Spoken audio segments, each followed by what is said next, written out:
Sir. આજરોજ વહેલી સવારના રોજ જૂનાગઢ જિલ્લા પોલીસ અધિક્ષક શ્રીની નેતૃત્વમાં જૂનાગઢ જિલ્લાના ઉચ્ચ પોલીસ અધિકારીઓ સાથે અલગ અલગ 18 ટીમો બનાવી અને જૂનાગઢ શહેરના તમામ વિસ્તારોમાં ખાસ કરીને જે પીડા ગુનેગારો છે, નોટરિયસમાં હોય, NDPSના આરોપીઓ છે, હિસ્ટ્રી શીટર હોય, આ ઉપરાંત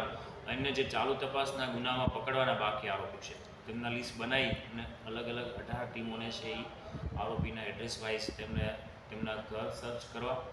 અને આ આરોપી જે પકડવાના બાકી છે મળી આવે તેમના વિરુદ્ધ કાયદેસરની કાર્યવાહી કરવા માટે છે એ મેગા કોમ્બિંગ કરવામાં આવેલું, જેમાં છે ખાસ કરીને છે મજેવાડીનો જે બનાવ બનેલો તેમાં પકડવાના બાકી 3 આરોપી આ કોમ્બિંગ દરમિયાન છે એ પોલીસની ટીમે પકડી લીધેલા, જેમાં 3 આરોપીમાં સલીમ અબલાભાઈ સાંડ, સાહિલ ઉર્ફે શહેબાઝ ખાન બલોચ, આરોપી નંબર 3 રિજવાલ